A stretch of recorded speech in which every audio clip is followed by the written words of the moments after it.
大家好，今天是2023年4月2号，早上起来，家人们一起继续数钱哦。昨天也是跟大家讲，狗狗币应该是要上台了，因为比特币在搭台。包括昨天聊到的那一个技术知识，现在狗狗币突破这个压力位的时候，可以观察一下是不是翻了这么一大的一根量能。所以等下来跟大家讲哈，狗狗币或者是它的高点还有没有更高点，包括这个比特币目前的位置，也是有朋友在担心，比如说美国政府是在抛售这个比特币，并打算继续出售4万多枚的这个比特币。那我想跟大家讲，不用去管了，有很多金鱼，包括孙宇晨也是讲，如果真的要卖的话，他们是要接哦。所以等下来跟大家讲，最近金鱼是非常的活跃，也是有一些金鱼是继续在买这个比特币，或者是这个比特币短期到底能不能马上突破这个29000？那等下再来跟大家比对一下，比如说历史上19年的牛市，或者是16年的牛市，当时比特币震荡的时间，它是拉到多长后面才突破的？复盘之前可以对我们的 YouTube， 也可以我们邀请链接注册交易，或者有注册过的朋友也可以加入我们 Discord 社群，帮你拉进 VIP 组，上面有更多程序交易的买卖信号。我们先来看一下比特币这个位置，我是讲了几天哦。这个位置很明显的观察量是在退潮，有可能还是在震荡。这个 29K 过的时候，必须要放很大的一根量能才行啊，就类似昨天的那个狗狗币，它往上突破压力位的时候，必须要放很大的一个量能。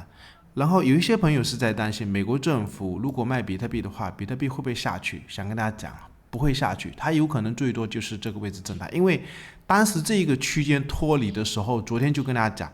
是非常明显的表态，然后想跟大家讲一下，包括我之前也是有跟大家讲过，就看它的这一个月线啊，比特币已经是突破了长达1年多的整个下降趋势月线里面的一个趋势，现在是已经突破了。包括上一次这根 K 线收官是非常的确定，我们可以观察一下它这个趋势线，早在这一根 K 线就突破，所以压回的这个低点也是希望朋友们千金难买牛回头，可以观察一下，它就是突破月线，确认这个月线已经压回去了。那我们可以看一下历史上，比如说，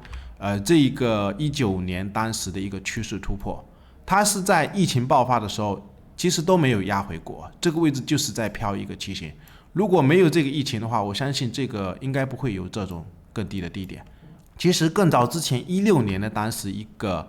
趋势突破，这2根突破还不是很明显啊。不过它有一次压回，其实真正的突破是在这一个。等下来跟大家讲一下目前的形态，如果横盘的话，有没有可能像这个区间里面日线的一个形态，或者是也有可能类似19年当时这个位置突破的一个位置。我们先来看一下它的日线啊，可以观察一下，比如说19年的当时一个位置，它有没有可能像19年整个底部整理到位以后突破的这个位置，或者是像这个位置，也是不排除有可能啊。我们可以观察一下它当时的一个量价形态，比如说突破的时候一般都是带大量，然后整理的时候一般下面都是量能在缩，然后这边在突破的时候是不是继续带大量，但是在整理的时候量能又开始继续在收缩，甚至在跌的时候它也是会放量，有可能就是主力洗盘，包括这个位置跌的时候也是在放量，有可能就是主力洗盘，或者是骗一些散户去做空，其实做空都不对啊，因为它趋势就是向上。那我们可以观察一下，如果是目前的位置，因为比如说也是有2波拉升，就是1月份的拉升跟这一次2万或者是19000开始的一波拉升，如果像这个位置的话，我们可以观察一下，这边整理的时间是接近30天，后面是继续开启一波上涨，后面是也是继续放量，所以现在的位置如果真的要类似这个区间横个30天，那目前横盘震荡的时间是几天？我们可以观察一下目前的横盘时间，现在15根啊，所以也不排除，如果真的像19年的那一波行情是有1波2波，然后这个位置会不会在横个15天左右？到时候看会不会继续往上突破，还是一样，突破的话，到时候必须要放量，没量的话，我的观点是维持不变，有可能这个位置还是需要箱体震荡为主，因为上面确实也是有跟大家讲的一段时间，整个市场都在看啊，就是比特币长达1年多的高位，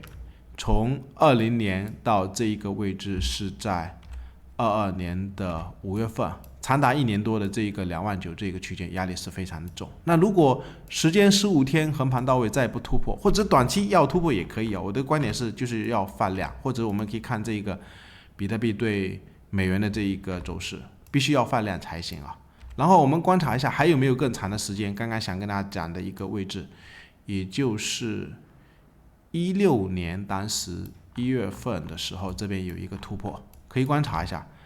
就是这个位置啊，15年至16年的这整个区间有几次突破的时候，当时是放量，放量以后它后面是不是开始缩量？有没有看到整个区间量能是非常的少？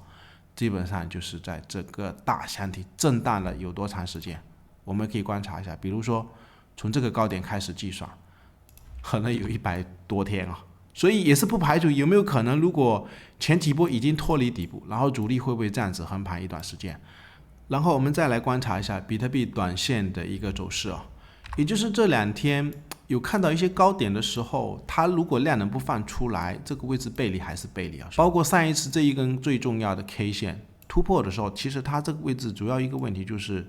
MACD 这一个绿柱放不出来啊。如果是能放一根绿柱拉得更猛一点，量能配合再放大一点的话，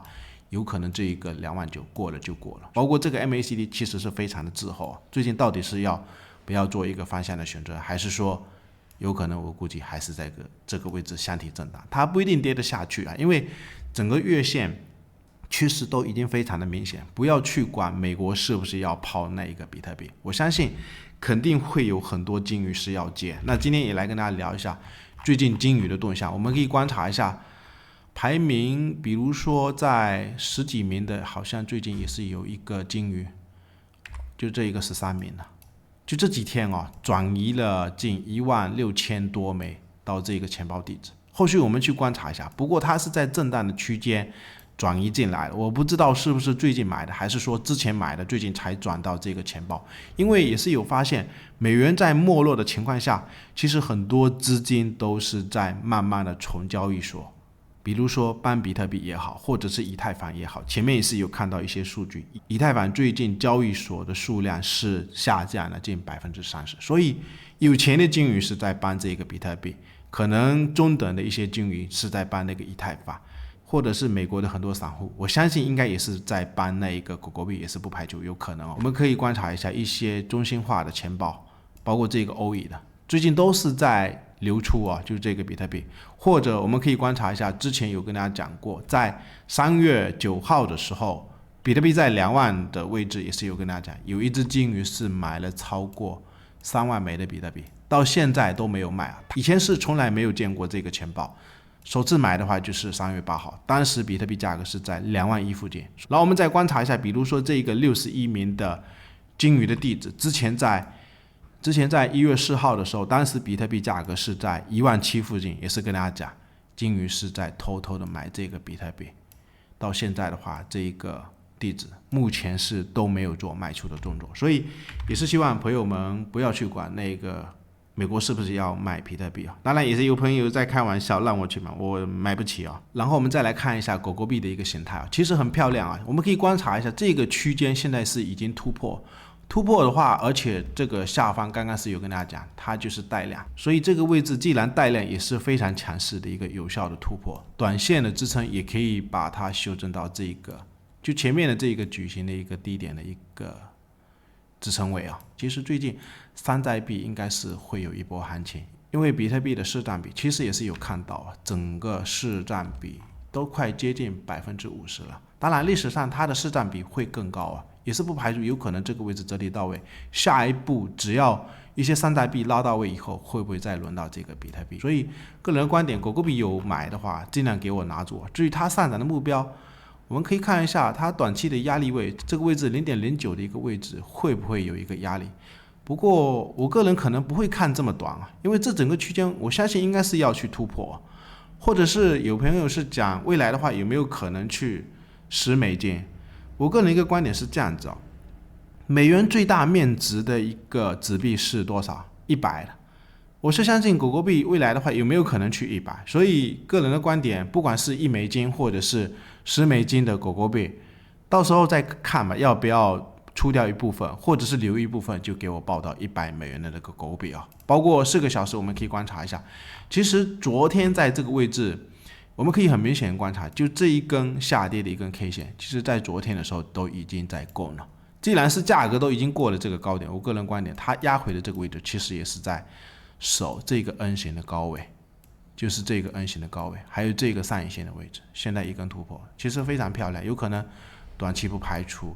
既然是有大量突破，突破完以后会不会再攻，或者是它这个位置整理完再攻，也都是有可能啊。我个人观点，尽量给我抱住，最后还是一样，可以对我们的 YouTube